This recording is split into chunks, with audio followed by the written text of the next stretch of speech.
Et salut à tous, c'est Valentin. J'espère que vous allez bien. Et aujourd'hui, on se retrouve pour une nouvelle vidéo sur notre portefeuille et aussi sur ce qui s'est passé hier sur le marché.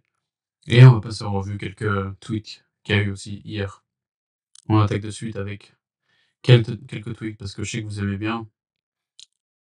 Hier, on avait Elon qui remettait un prix à la première ministre d'Italie, Giorgia Meloni.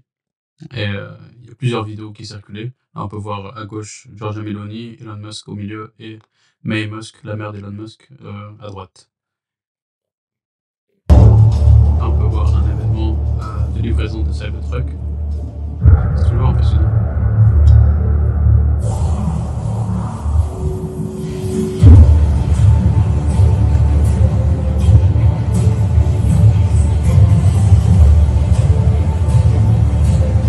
C'est cool ça. Est-ce que votre voiture a fait ça? Je crois pas.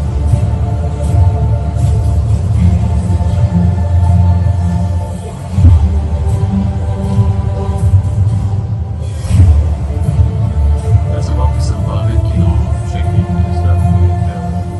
Vous pousser à la musique, et n'importe quelle musique et la lumière s'adapte à la musique, au rythme de la musique. Ensuite,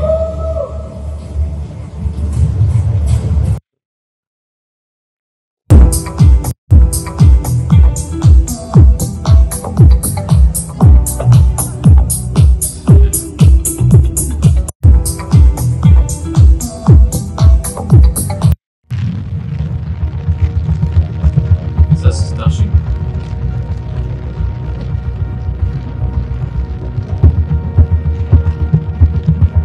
On voit c'est ce qu'ils espèrent réaliser pour le prochain lancement de Starship. On a vu lors du dernier lancement qu'ils avaient réussi à faire atterrir le booster, le propulseur, en mer. Donc ils vont essayer de le faire atterrir cette fois-ci sur terre ferme et essayer de rattraper du coup Starship la partie haute, la partie pointue, puisque celle-ci n'est pas censée atterrir mais se faire attraper par Godzilla, mais je sais plus comment ça s'appelle la tour.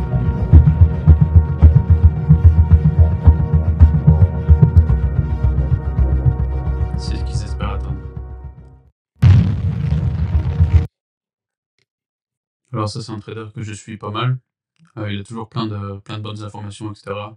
Ça on voit on voit Tesla, en gros l'évolution de Tesla. Donc lui s'attend, depuis qu'on a atteint ce niveau-là, 257, il s'attend à ce qu'on revienne tester ce niveau-là. Et pourquoi pas revenir tester cette ligne rouge, donc ça voudrait dire qu'on retourne tester 238$ avant de repartir plus haut. Donc il est possible que ça se passe aujourd'hui, dans les prochains jours jusqu'à la fin de la semaine.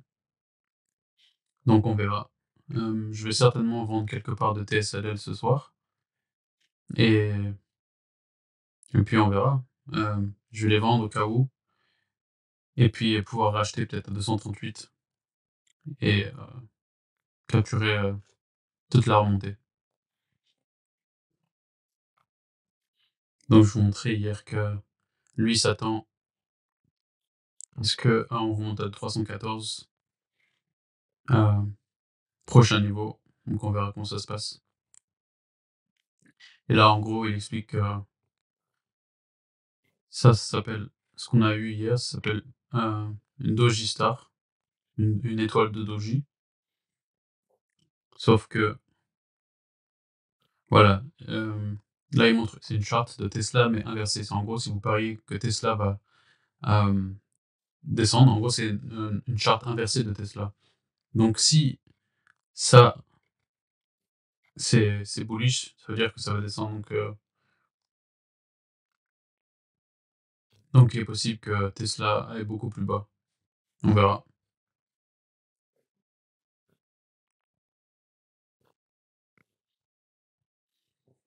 Ah oui, pour ceux qui savent pas, Tesla Q, ça veut dire Tesla inverse. C'est si vous pariez sur l'inverse de Tesla.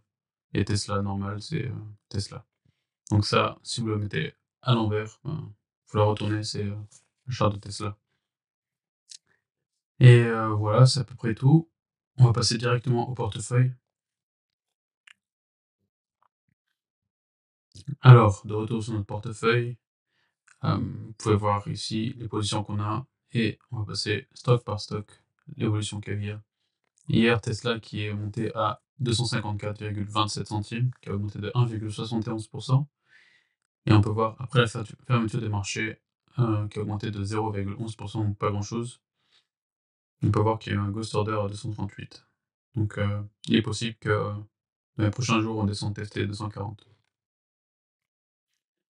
Ensuite, on a eu Amazon qui a fait du surplace et qui continue à faire du surplace. On peut voir pendant la session qu'on était à 194 et qu'on est descendu ici à 190 pour remonter ensuite. Donc peut-être qu'on va continuer à remonter avec Amazon.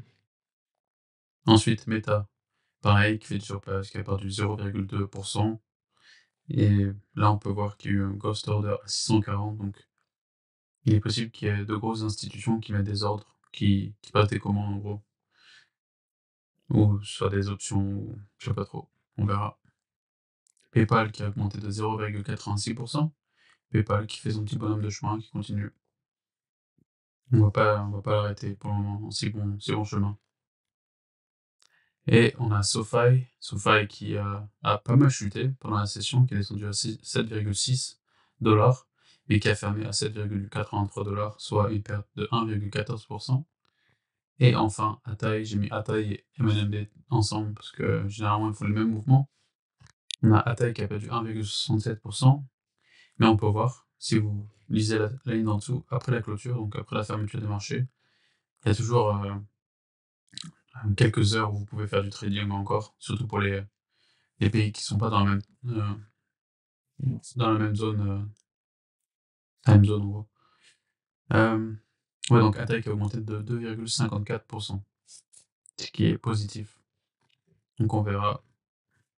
On voit sur notre portefeuille pour le moment, on a un profit et perte non réalisé de 4590, donc ça fluctue pas mal. 4610. Et pouvoir d'achat de 1513 $, qu'on peut voir. TSLL qui a augmenté de 1,5% pour le moment. On voit SoFi, 1,89. Palantir, Palantir, on a oublié Palantir. Palantir qui a perdu 3,5% hier. On est toujours en profit de 54,2%, soit 1970 $. Et vous pouvez voir les lignes rouges, Mind Medicine et Atai. Ensemble, nous sommes en perte de 420, 430 $. Et comparé au reste du portefeuille, ça va. Et voilà, c'était tout pour aujourd'hui les gens, j'espère que vous avez apprécié la vidéo. Si vous l'avez apprécié, pensez à me le dire dans les commentaires et aussi comment je pourrais améliorer la vidéo et si vous avez des questions, n'hésitez pas. Voilà, merci à tous et je vous dis à demain. Ciao tout le monde.